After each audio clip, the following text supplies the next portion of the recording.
For this episode of the vlog, I thought I'd talk a little bit about my book that came out last autumn. Here it is. It's called Follow Me In, and it's a graphic novel that I wrote and drew myself, published by Avery Hill Publishing.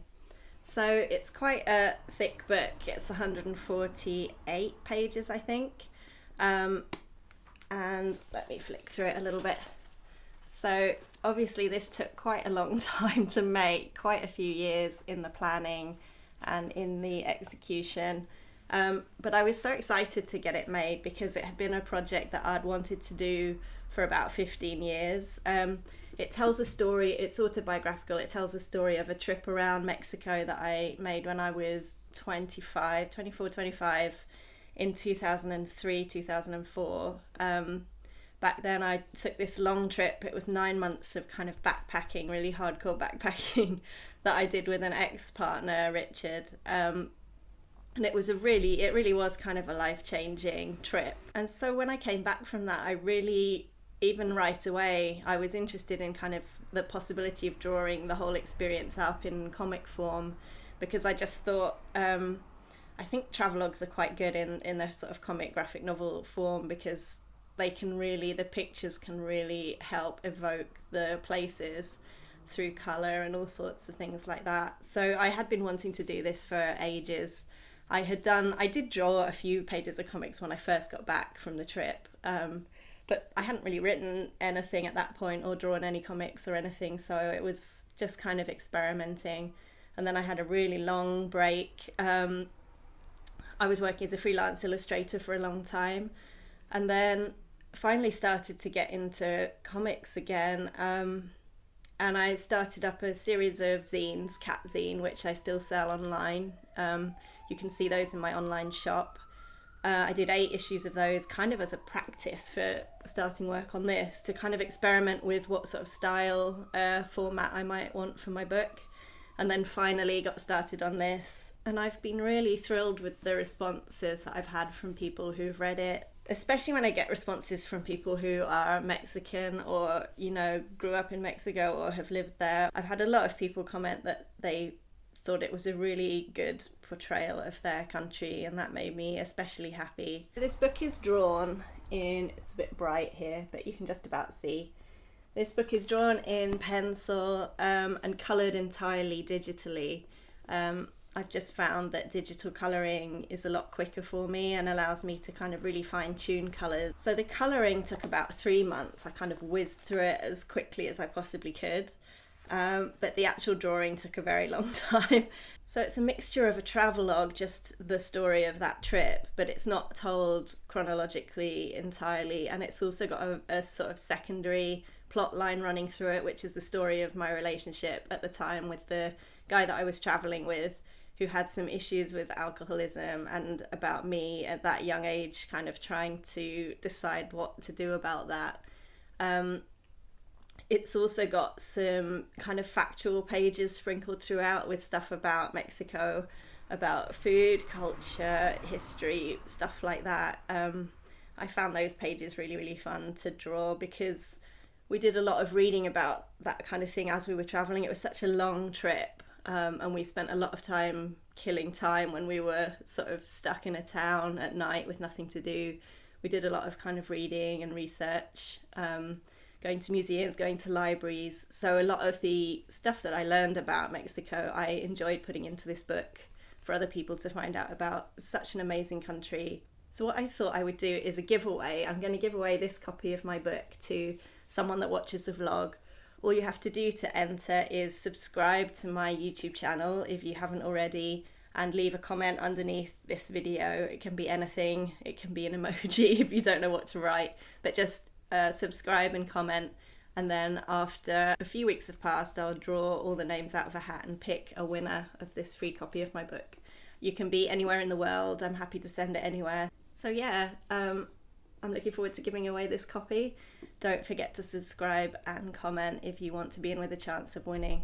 Another thing I thought I'd do with this episode of the vlog, because I felt like the last episode was all based around my home and my garden and where I live, I'm going to do a couple of updates on that, on my plants and things, but also I'm going to make the focus of this episode a bit more out and about around London, because I've got quite a bit of footage over the last couple of months that I've not had space for in the vlogs that I've made, and I'm going to try and put some of them together into this episode.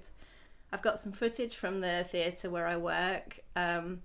I've got an outing to the Apple shop in Covent Garden that I went on recently to get my iPhone battery replaced. Covent Garden's a nice part of London if you've never been, so I'll show you some of that. I also met up with a bunch of comics friends recently in the pub, had a nice outing, so I'll show you some of the journey to that. That was in London Bridge.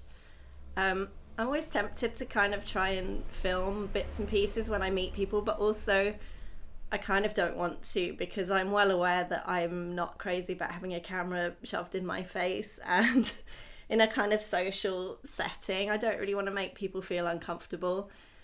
Some people are happier in front of a camera than others, but I don't want to be the one to inflict that on people, so I don't tend to film other people for this vlog much, but I'm happy to show you stuff surrounding those outings that I go on. There's also some footage from a while back when there was a big protest on Waterloo Bridge. Environmental protesters closed down Waterloo Bridge for quite a while, and I got some footage of that, so I'll put that up in a second. Just going to do a couple of quick updates on my plants. I posted a vlog a month ago where the cover image was me holding up a pot with little seedlings of chili plants that I managed to grow from dried chilies I brought home from Mexico. So I was going to show you how those are doing, because they're quite impressive. Here they are. This is 5 separate plants, which I'm soon going to have to put into their own pots. But yeah, that's quite impressive for a month's growth. And I've got another 3, I think, that I've already repotted into their own pots. I'm going to put some outside, see how they do. That's quite exciting, and I hope we're going to get some really nice Guajillo chilies out of these at some point. And perhaps even more exciting than the chilies are these baby tomatoes that I have here. I'm especially excited about these because it seemed for a little while like these tomato plants weren't doing so well. But yeah, we've got some tomatoes on the way, and also some growing outside too, so I'm going to go and check on those now. Here are my outdoor tomatoes. They're about the same size as the indoor ones at the moment. And over here I'm going to show you the pigeon tree, which I think I talked about in a previous episode of the vlog when I was talking about birds. And we have this tree in the back that is really popular with pigeons. They eat the berries. And then the other day they came and chopped half of the tree down, probably because it was overshadowing the garden so much. But we were very happy to see that they left half of it there for the pigeons. And now a quick lawn update. I'm going to show you where we've got to with that project, and also the huge amount of stuff we now need to get rid of from our garden clearing. So this here is all that we've cleared so far from the garden over several weekends and many sessions. We've also got kind of like rubble and pieces of wood and an old piano, which you can see there, that an old housemate dismantled, chucked out in the back garden and never got rid of. So we're currently working on how we can clear all this. And here is our lawn. As you can see, there's quite a lot of weeds in it so far, but apparently what's supposed to happen is that when you cut it and when you also apply a little bit of weed killer, it allows the grass to properly take hold and stifle any other plants that might be growing here. So we're kind of cutting it. It's getting quite long, and we've cut it once already. And then when the grass is kind of established enough, give it a little bit of weed killer and see how it does then. But yeah, there's definitely some grass in there.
soul with feathers made of gold. Wish you could love you just as I do.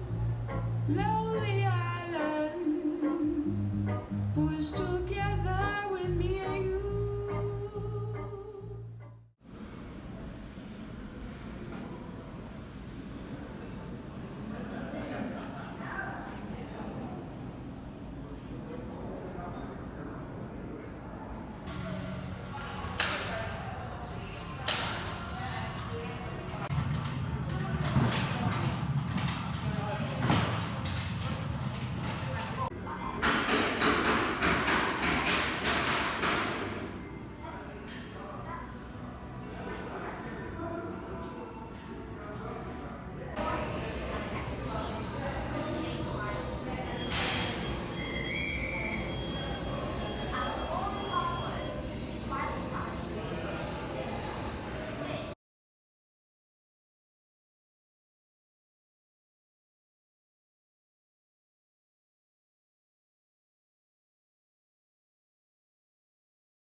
I've just had a delivery today. I'm going to do some unboxing for you. This is quite exciting because this is a little product that I've been planning for a while. I've had it sort of half sketched out for a long time, and I finally recently got round to getting it made. It's another set of enamel pins for me to sell in my online shop and at events. So I'm going to open it up and see how they've turned out. This is always quite nerve-wracking if you sort of design any kind of printed product or book, because you're never entirely sure how it's going to look until you see the final thing, and you're always worried about how colours are going to turn out and stuff. More often than not, everything's fine, and even if the colours were a little different to what you intended, who's going to know apart from you? But it's easy to be really perfectionist about this stuff.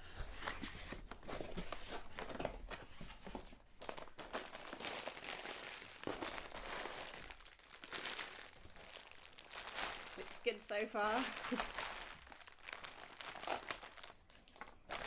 Yeah, I think they look really nice. I'm happy with these. I'll just open two of them up so you can see.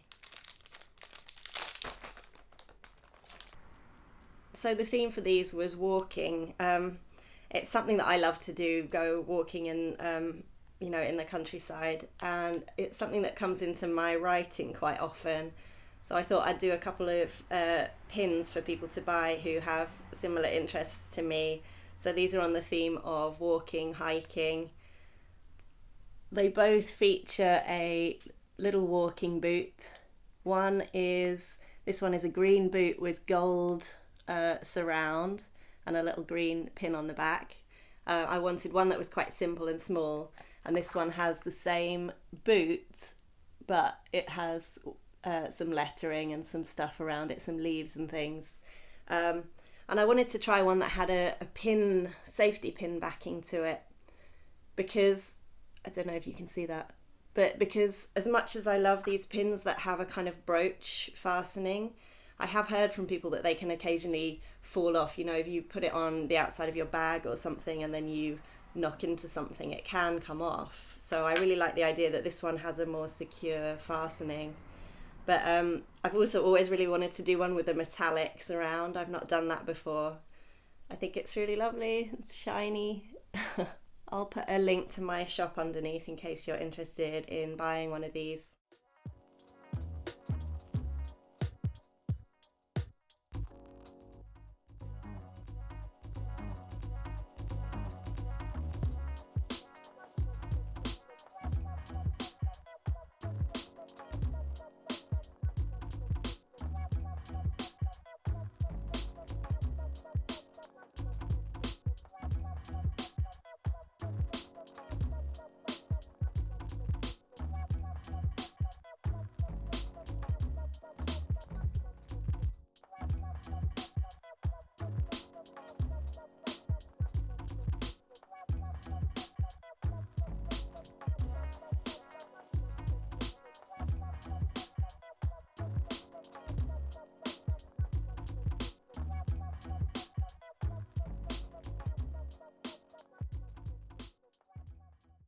So to follow up on my little enamel pins arriving last week, I've now had the delivery for the backing boards that I've designed for them, which I'm going to open now.